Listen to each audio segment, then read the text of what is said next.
gardener was humiliated by his boss in front of his 9-year-old son. Upon seeing what was happening, the gardener's son revealed a secret about the boss that made him tremble. The afternoon sun scorched the vast gardens of the Sinclair mansion, where James Thorne, a man in his early 40s with worry lines etched into his sun-tanned face, was meticulously trimming the ornamental bushes. His son, Finn, a slender 9-year-old boy with freckles on his nose and curious eyes, was playing quietly nearby, occasionally glancing anxiously at his father. The silence was abruptly shattered by the piercing sound of glass breaking. "Dad, I didn't mean to." "It was an accident," Finn shouted, his face pale with fear as he stared at the shards of a greenhouse filled with rare orchids at his feet. James dropped his tools and rushed towards his son, his heart racing. "Finn, what happened?" "Are you hurt?" Before James could reach Finn, Mr. Everett's thunderous voice echoed through the garden. The burly man, impeccably dressed in a suit and with a face red with fury, marched towards them. "Thorne, what the hell is going on here? What did your son do?" he demanded, furious. James instinctively positioned himself between Mr. Everett and his son. "Mr. Everett, it was an accident." Finn didn't mean to, he began, but his boss had no patience for explanations. Silence. "Those orchids were unique specimens imported from Southeast Asia. They're worth more than you make in a year." "Thorne," he interrupted, his eyes blazing with anger. James's face turned pale, and his hands trembled as he approached his boss. "Mr. Everett, please. I will pay for the damages. I will work extra hours, anything," the gardener pleaded in defense of his son. However, his boss cut him off with a sharp gesture. "Enough with the excuses, Thorne.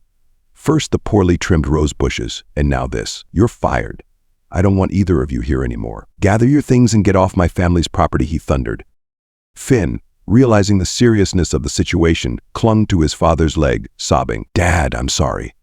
I didn't mean to cause trouble." James hugged his son, trying to comfort him as his own world fell apart. "Mr. Everett, I beg you, reconsider. My family and my daughter are sick.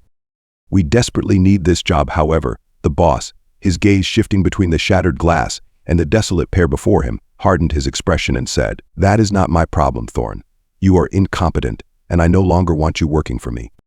Seeing the embarrassment on his father's face through his flushed cheeks, Finn gathered all his courage and took a step forward. He shouted with all the strength in his lungs, "Please don't do this. My sister will die without treatment. You always do this.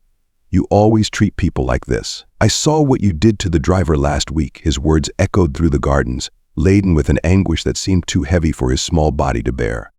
The silence that followed was deafening. Mr. Everett paled at the secret almost revealed by the boy and glanced toward the windows, making sure no one had heard what Finn said. Then he stormed toward the child, not caring who was watching.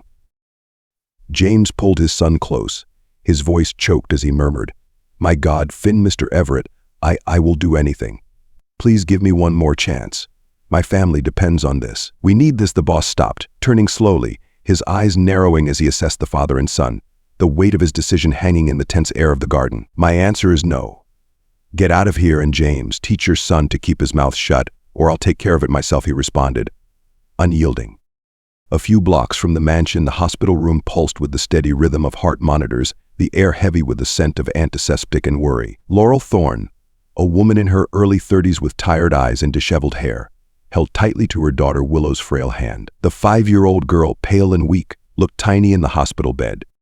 Laurel watched every movement of her daughter, every shallow breath, fearing that at any moment it could be the last. "Mom, when are Dad and Finn coming to see me? I really wanted to play with Finn. It feels like I haven't played with him in forever. I miss my little brother," Willow whispered, her voice barely audible.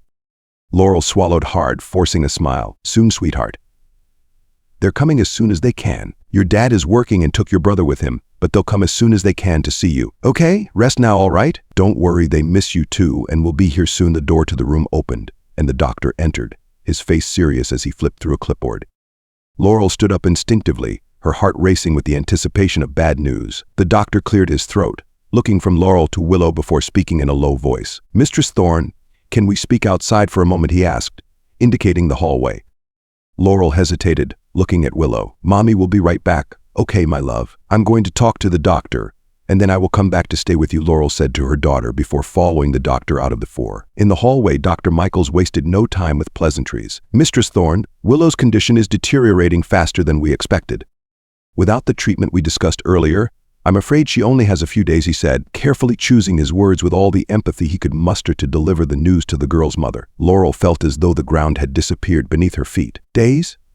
But you said we had weeks to start the treatment. How is this possible, she asked, desperate for any chance to save her daughter. Dr. Michaels placed a comforting hand on her shoulder. I'm very sorry. The disease is progressing aggressively. The treatment is our best hope right now. Back in the room, Laurel sat next to Willow, her mind spinning with the numbers Dr. Michaels had mentioned earlier. The cost of the treatment was astronomical, far beyond anything they could afford with their jobs as a gardener and a house cleaner. She looked at her daughter, so small and fragile, struggling for every breath. Mommy, why are you crying? I don't like seeing you sad. It makes me worried. What is going on? Willow asked, her big eyes full of concern. Laurel quickly wiped away her tears. It's nothing, sweetheart. Mommy is just a little tired.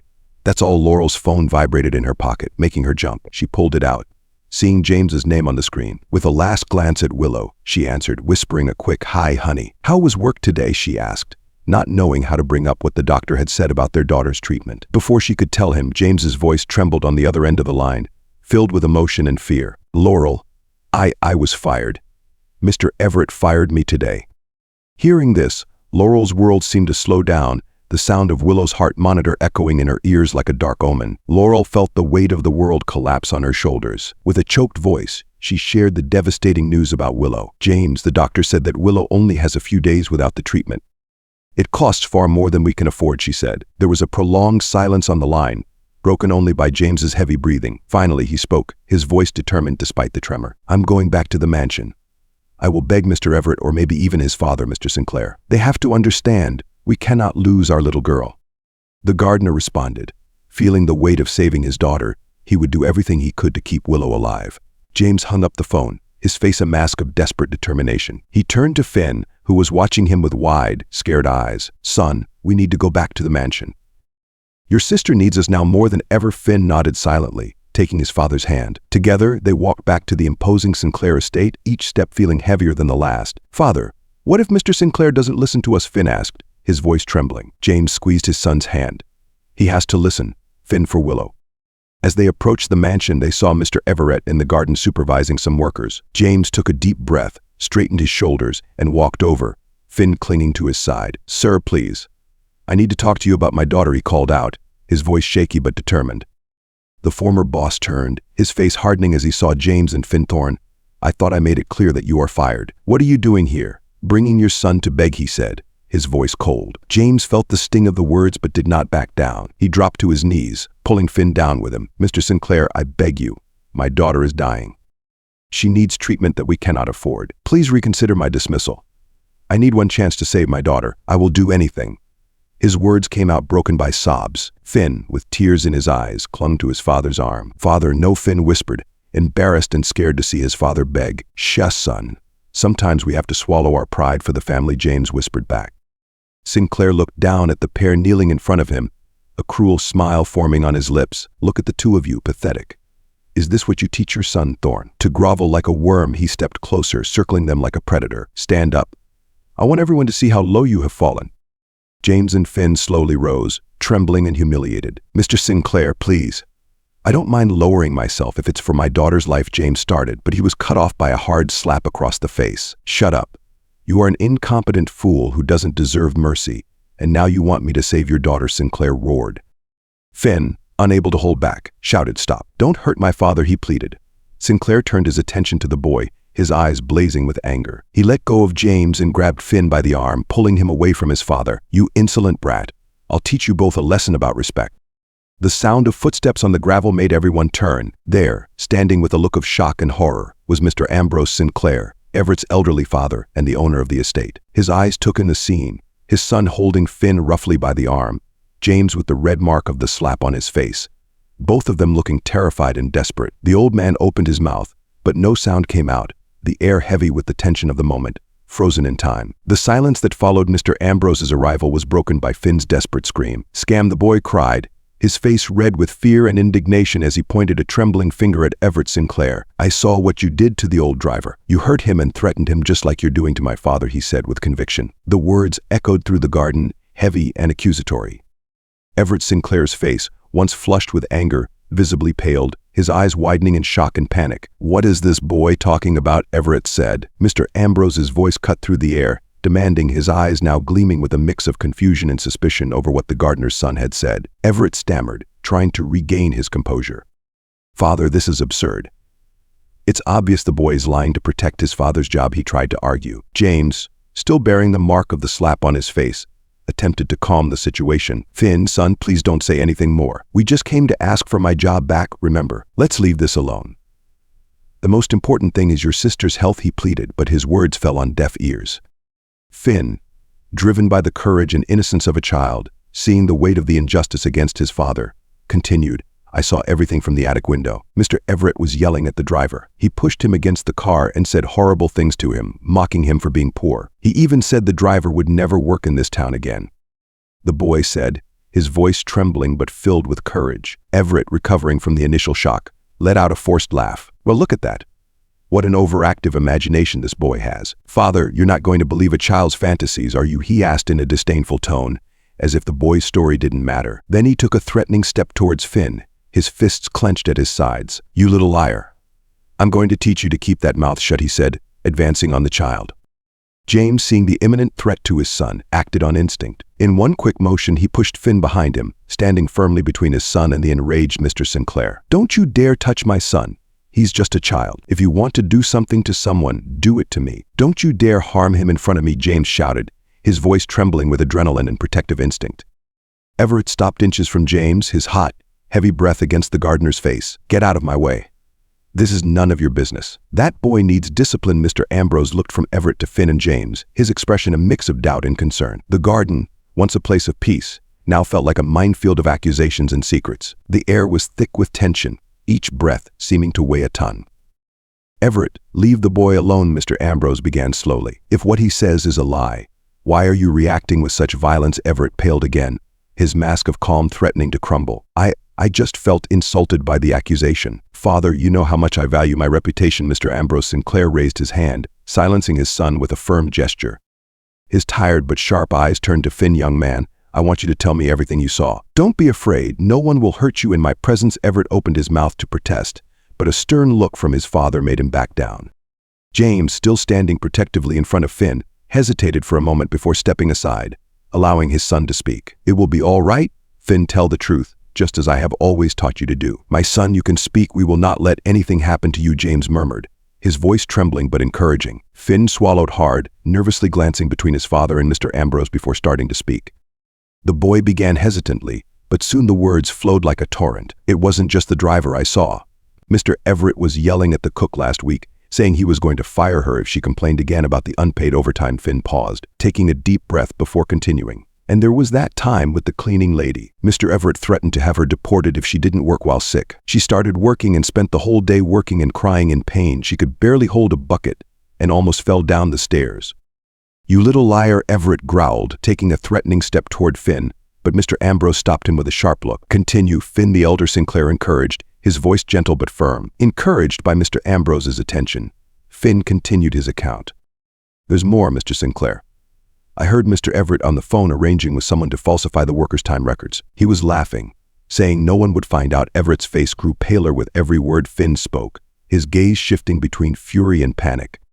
"This is ridiculous, Father. You can't believe these absurd stories from a boy." Everett exploded. Mr. Ambrose raised his hand again, silencing his son. "Everett, these accusations are too serious to ignore. I cannot believe you would treat the staff of my estate this way behind my back." The air in the garden grew even heavier, laden with the weight of Finn's revelations. James looked at his son with a mixture of pride and fear, fully aware of the potential repercussions. Everett Sinclair resembled a cornered animal, his eyes darting from face to face, searching for an escape. Mr. Ambrose remained impassive, but his eyes betrayed a deep disappointment. "Mr. Ambrose, I swear I knew nothing about this. Finn never told me that all this was happening to the others. I spend most of my working hours in the garden outside the house. I had no idea my son was witnessing these things when he came to accompany me to work. This doesn't happen often, only when he can't go to school," James said, his voice low and urgent. Suddenly, the conversation was interrupted by the shrill ring of a cell phone. James, startled, grabbed the phone with trembling hands. His face paled when he saw the hospital's name on the screen. With his heart racing, he answered, his voice barely more than a whisper. "Hello? Yes, this is me. Has something happened to my daughter?" he asked, his voice choked with worry. The seconds seemed to drag as he listened, his face twisting into a mask of pure terror. No. This can't be happening, not to my little girl. My God, please don't let this be true, James murmured, tears beginning to roll down his face. Finn, sensing the change in his father, grabbed his hand. Father, what is it? Is it Willow? James hung up the phone, his eyes meeting Finn's, filled with fear and worry. Willow, she collapsed. We need to get to the hospital in the city now. She needs immediate surgery. His words came out broken, filled with desperation. The world around them seemed to vanish, the dispute with the Sinclairs momentarily forgotten in the face of Willow's urgent situation. My God, how are we going to pay so we don't lose Willow? Father, don't lie to me. You always say everything will be all right and that I shouldn't worry. But that's far from the truth this time. Please, Father, don't let me lose my little sister, Finn sobbed, clinging to his father. James looked helplessly at the Sinclairs, the despair evident in every line of his face. We have to go. Finn. Minutes later, the hospital corridor echoed with the sound of hurried footsteps and tense voices. James and Finn rushed through the pediatric wing, their hearts pounding in their chests. Laurel met them at Willow's door, her face pale and streaked with tears. Before they could exchange words, the doctor emerged from the room, his grave expression signaling the urgency of the situation. Mr. and Mrs. Thorne, we need to talk immediately, the doctor said, guiding them to a private room. James gripped Laurel's hand tightly, feeling it tremble. Doctor, please tell us what's happening to our daughter. The doctor took a deep breath, his eyes reflecting a mixture of compassion and professional concern. Willow's condition has deteriorated rapidly. She needs the procedure immediately. It's our only option at this point. But I must warn you, it's extremely expensive and not covered by insurance. We don't have time to wait any longer. I need you to pay immediately to proceed with her treatment, he said, his words hanging in the air, heavy as lead. James and Laurel exchanged looks of pure despair, while Finn, standing near the door, stifled a sob. How much? Tell me. I will do anything to make this right. My little girl deserves to live. She deserves it. She's not at fault for having poor parents. She needs a chance, and I will do everything I can to give her that chance, James said, his voice barely above a whisper. The doctor hesitated before responding. The procedure costs $500,000, sir. I know it's an exorbitant amount, but it's Willow's only chance. I need you to authorize this immediately. She's already going into crisis, and this is the only way to save her. The silence that followed was deafening. Laurel covered her face with her hands, her shoulders shaking with silent sobs. James stood still, his face a mask of shock and despair. Finn moved closer, hugging his mother, his own tears mingling with hers. We don't have that kind of money. How can we let our daughter die? How am I going to get all of that? James finally spoke, his voice breaking. Laurel looked up, her red eyes glowing with fierce determination. We won't. We'll sell the furniture, sell everything we own, but it won't be enough. We have to think of another way. What are we going to do? The doctor watched them with empathy. I understand this is a huge shock. Unfortunately, we don't have much time, and I'm afraid selling something won't give you time to start the treatment. Willow needs the procedure now to have a chance. I'll give you a few minutes to talk. Please let me know as soon as you make a decision. But I suggest you say your goodbyes to your daughter, he said, letting the implications of his words sink in. As soon as the doctor left, the Thorne family embraced, united in their despair and fear. Tears flowed freely, words of comfort mixed with impossible promises. James pulled away first, wiping his tired face with his hand. I'm going to call everyone we know. Someone has to be able to help us, he said, his voice trembling but determined. Laurel nodded, squeezing Finn's hand. I'll talk to the bank. Maybe we can get an emergency loan, she said. But both of them knew it was a futile effort. It was far too much money, an amount they had never had access to, nor did their friends or family. While James frantically dialed on his cell phone and Laurel spoke quickly on the phone with the bank manager, Finn remained seated, his eyes closed as if praying, hoping for a miracle. At any moment, time seemed to drag on, each minute an eternity of hope and fear. No one can lend us that much money, James muttered, hanging up the phone for the 10th time. Laurel shook her head, tears starting to fall again. The bank said there's no way to approve a loan that size for people with a low income like ours, she said. Meanwhile, Finn continued his prayer fervently, with unwavering faith in the face of the crisis. Suddenly, the door to the room opened. They all turned, expecting to see the doctor with more grim news. Instead, to everyone's shock, Mr. Ambrose Sinclair entered, his face a mix of concern and determination. I overheard you and your son when you rushed out of the mansion saying you needed help for your daughter's treatment, which was to begin at this hospital, he said, his grave voice breaking the stunned silence. James stood up, confused. Mr. Sinclair, why? Mr. Ambrose stepped forward, his eyes scanning the desperate faces of the Thorne family. I'm here to offer my help. I can pay for Willow's procedure. A collective sigh of relief and disbelief filled the room. But before their gratitude could fully manifest, Mr. Ambrose raised his hand, his face growing serious. However, there is one condition. Mr. Ambrose Sinclair stepped closer to the Thorne family, his gaze compassionate yet determined. James, I'm willing to pay for Willow's treatment in full, In return, I want you to come back and work for me for 1 year, he began, his voice calm but firm. James blinked in confusion while Laurel gripped his hand tightly. Mr. Ambrose continued, not for my son, but for me. I need someone I can trust to help me work for you, James stammered, his mind reeling from the implication of the offer. Laurel intervened, her voice trembling but hopeful. James, this could save our Willow. Mr. Ambrose nodded gravely. Yes, James, your son Finn revealed serious problems in the management of the mansion of Inn, and I believe the same issues exist in my company where I left my son in charge. I need someone honest, someone who understands what it is to be an employee, to fix the mistakes my son has made. Someone like you. He paused, allowing his words to sink in. You will have the authority to make changes to correct the injustices your son witnessed, and most importantly, your daughter will receive the treatment she needs. James looked at Laurel, then at Finn, who was watching the scene with wide, anxious eyes. He turned back to Mr. Ambrose, his voice low and intense. And what about your son? Won't he try to interfere? Will he try to hurt my son again? Mr. Ambrose sighed heavily. Everett will be removed from all management roles. His actions have consequences, James. This is my way of starting to right the wrongs I allowed to happen behind my back. I assure you, your son will be safe when he is at work. You won't have to worry about his safety while he is there. At that moment, a shrill alarm pierced the air, making everyone jump. The monitors in Willow's room began beeping frantically. Panic spread across everyone's faces in the room. James and Laurel rushed to the door, with Finn close behind. The doctor and a team of nurses were already entering Willow's room. James tried to follow them, but a nurse blocked his way. Please, sir, let us work, she said firmly, closing the door. Laurel clung to James, sobbing. Our girl, James, our girl. The hallway filled with frantic activity, with doctors and nurses rushing in and out of the room. James, Laurel, and Finn stood pressed against the wall, helpless and terrified. Mr. Ambrose stood a little farther away, his face a mask of worry and guilt. James turned to Mr. Ambrose, his eyes filled with tears and desperation. Please save my daughter. I will do anything. I will work at anything you ask.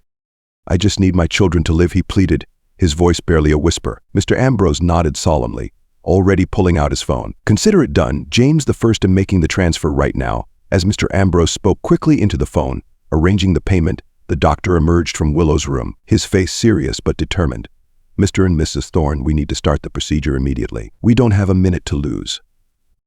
James looked at Laurel, then at Finn, and finally at Mr. Ambrose. In that moment, all doubts and hesitations disappeared. There was only one choice to make. Mr. Ambrose Sinclair quickly grabbed his phone, his fingers moving urgently over the screen. Doctor, this is Ambrose Sinclair. I am making the transfer to cover all the costs for Willow Thorne's treatment right now. Please start the procedure immediately, he ordered, his voice firm and authoritative.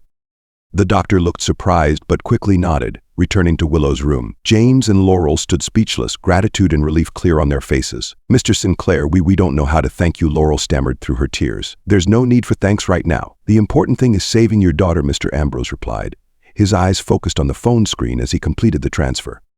The hospital hallway became a whirlwind of activity. Nurses and doctors rushed in and out of Willow's room, carrying equipment and speaking in urgent but controlled voices. James and Laurel remained leaning against the wall, holding each other with Finn between them. All three watched the scene with a mix of fear and hope.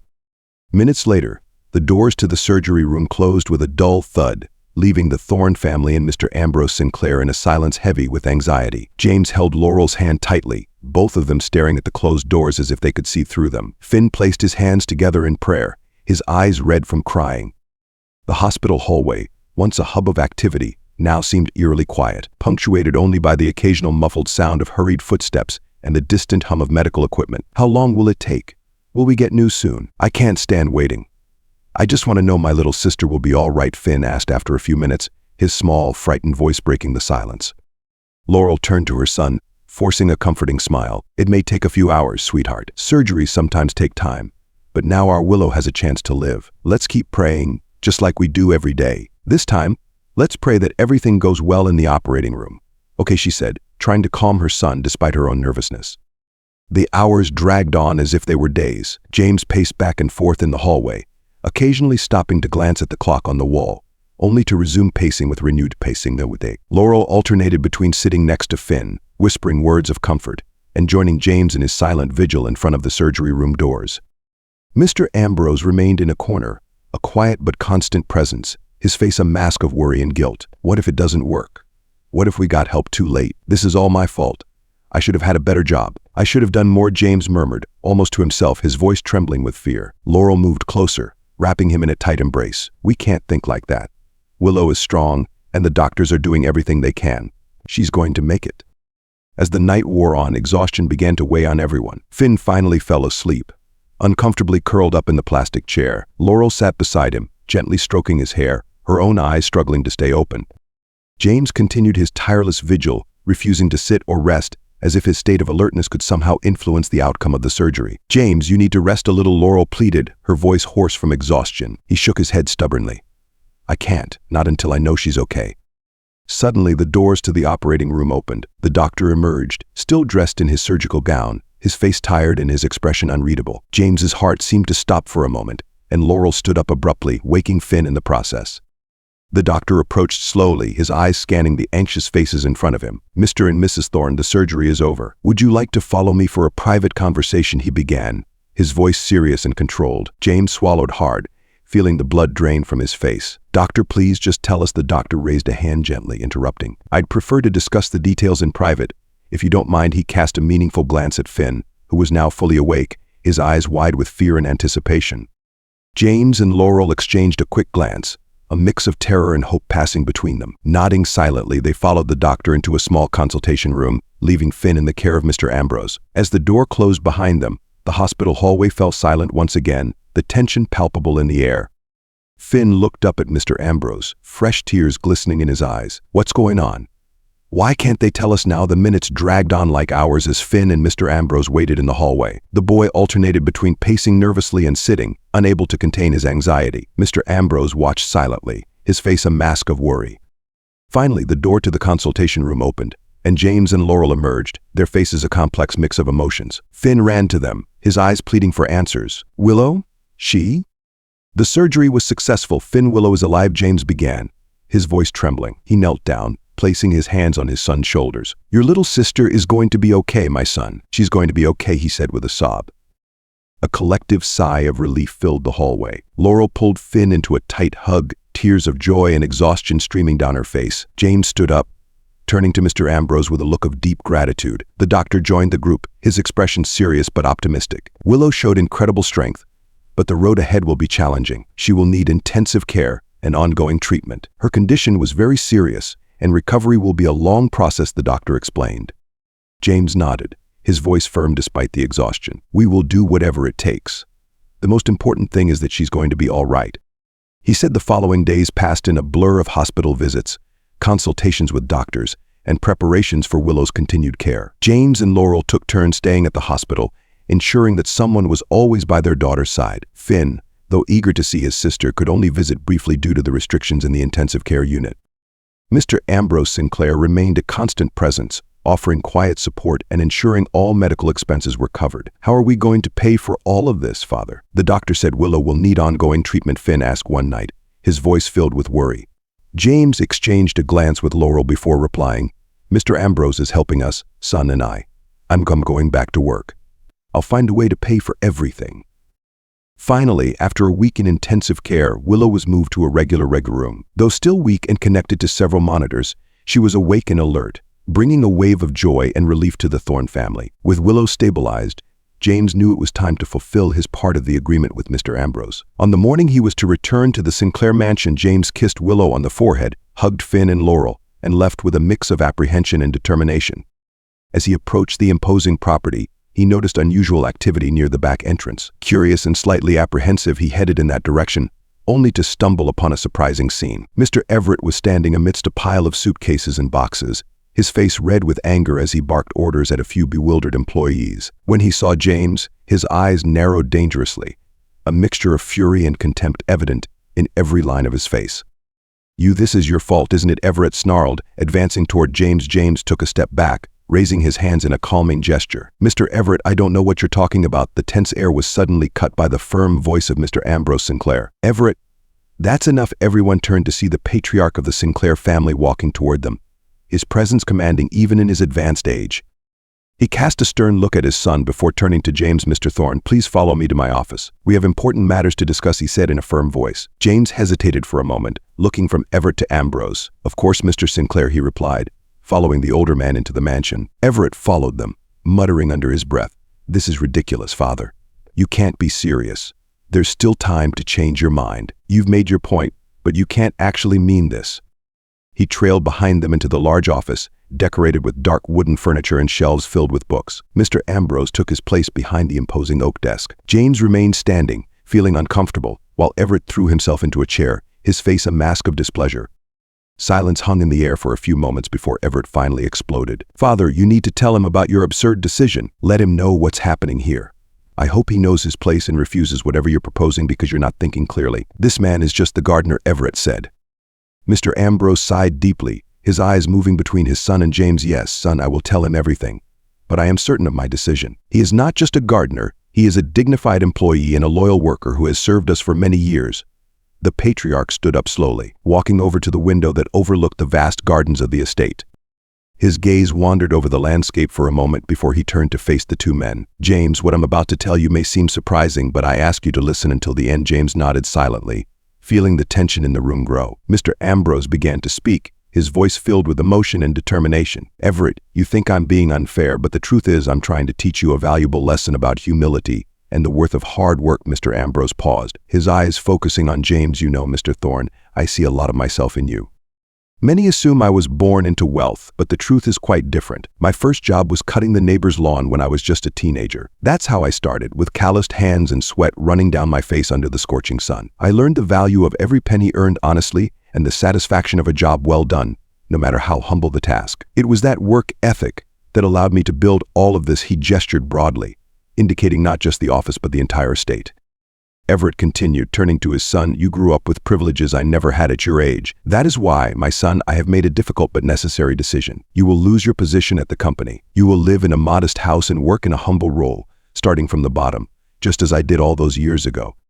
This is not a punishment, son. It is an opportunity for growth to rediscover the values I tried to teach you over the years." Turning to James, Mr. Ambrose continued, "And this is where you come in, Mr. Thorne. I will personally take over Everett's role in managing the company, but I don't want to do this alone. I want you by my side, learning the aspects of the business." James blinked, stunned by the turn of events. I don't understand, Mr. Sinclair. I'm just a gardener." Mr. Ambrose smiled kindly. "And I was once just a lawn cutter. But I see something in you that reminds me of myself when I was young: integrity, determination, and a deep understanding of the value of hard work.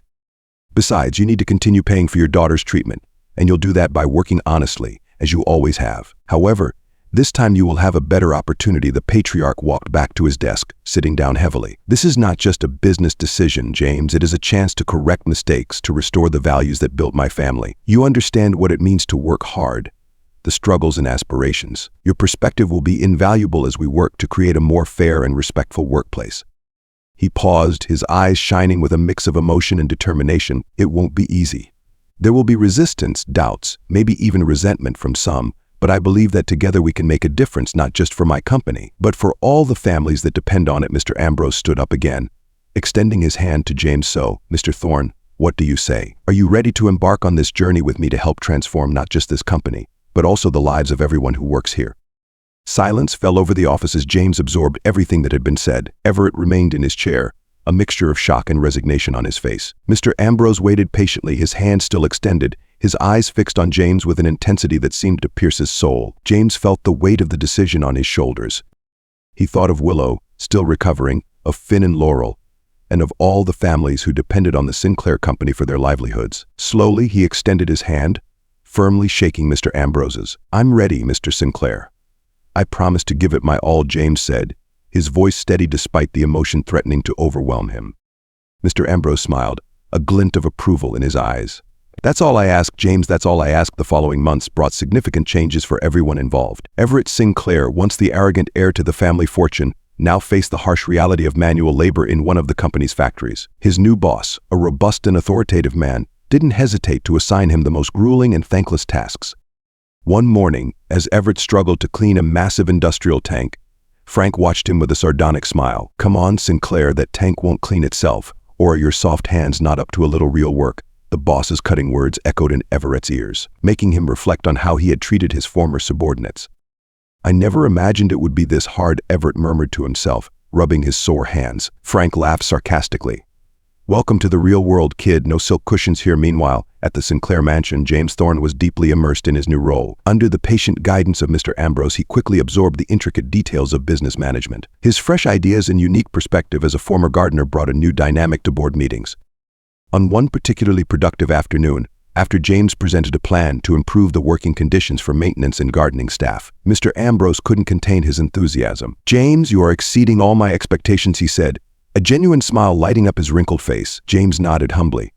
"I'm just applying what I learned while working in the garden, sir. I know how much the maintenance staff deserves better conditions." The most exciting transformation, however, took place at the hospital. After weeks of intensive treatment and recovery, Willow was finally discharged. The day she left the hospital was filled with tears of joy and radiant smiles. James, Laurel, and Finn surrounded little Willow, who, though still a bit pale, radiated surprising strength. Mr. Ambrose made sure to be present, watching the scene with tear-filled eyes. "Father, can I play in the white lily garden again now?" Willow asked, her eyes shining with anticipation. James hugged her tightly, his voice choked with emotion. "Of course you can, my love. The garden is waiting for you." Weeks turned into months, and life at the Sinclair mansion and the company took on a new rhythm. James thrived in his new role, implementing changes that benefited the employees and increased productivity. Everett, in turn, slowly began to understand the value of hard work and humility. On a surprise visit to the factory, Mr. Ambrose found his son covered in grease, but with a glimmer of determination in his eyes that he had never seen before. "How's it going, son?" Mr. Ambrose asked, a mix of concern and pride in his voice. Everett wiped the sweat from his forehead, a small smile forming on his lips. "It's tough, father, but I'm learning a lot about work, about people, about myself. I see now the countless mistakes I've made." As time passed, the Sinclair mansion and the company underwent a remarkable transformation, not just in structure, but in spirit. Mr. Ambrose Sinclair, with the invaluable help of James, implemented changes that resonated throughout the organization. One of Mr. Ambrose's first actions was to track down and rehire all the employees who had been unjustly fired or mistreated by Everett. The former driver was invited back with a promotion to logistics manager, while the cook, who had been threatened with dismissal for complaining about unpaid overtime, now supervised the entire food service team with a generous benefits package. The cleaning lady, whom Everett had threatened with deportation, not only got her job back but also received legal assistance to secure her citizenship in the country. James, in his new executive role, never forgot his roots. He implemented a training and development program for employees at all levels, ensuring that everyone had the opportunity to grow within the company. His experience as a gardener proved invaluable, bringing a unique perspective to management and a deep respect for every employee's work. Everett, for his part, emerged from his experience a changed man. After months of hard work and reflection, he requested a meeting with all the employees he had mistreated in the past. With genuine humility, he apologized individually to each one of them, including James. "James," Everett said, his voice filled with emotion, "I was arrogant and cruel to you and your family. I ask for forgiveness not only for my actions but for who I was. You taught me more than I could have ever imagined." James shook Everett's hand. "The past is behind us. What matters is who we choose to be from now on." At home, the Thorne family's life blossomed. Willow filled the house with her contagious laughter and boundless energy. Finn, relieved and happy to see his sister healthy, became her protector and best friend. The afternoons in the gardens of their home were now the setting for family picnics and playful games. Laurel, seeing the transformation in her family and their life, often found herself amazed by the turn their lives had taken. "Who would have thought that our greatest trial would lead to this?" she remarked to James one evening. Mr. Ambrose Sinclair, observing the positive impact his decisions had on so many lives, felt a deep sense of satisfaction. He saw in James not only an excellent executive but the son he had always wished Everett could be. In Everett, he finally saw the man he knew his son could become. In an emotional ceremony, Mr. Ambrose announced his retirement, naming James as his successor. The transition was met with enthusiastic applause from all the employees, a testament to the respect and admiration James had earned. Everett continued to work on improving his character and never repeated the mistakes of the past. As the sun set over the Sinclair mansion, lighting up the smiling faces of everyone gathered to celebrate, it was clear that a new era had truly begun, an era built on the foundations of mutual respect, compassion, and the understanding that every person, regardless of their position, has value and dignity.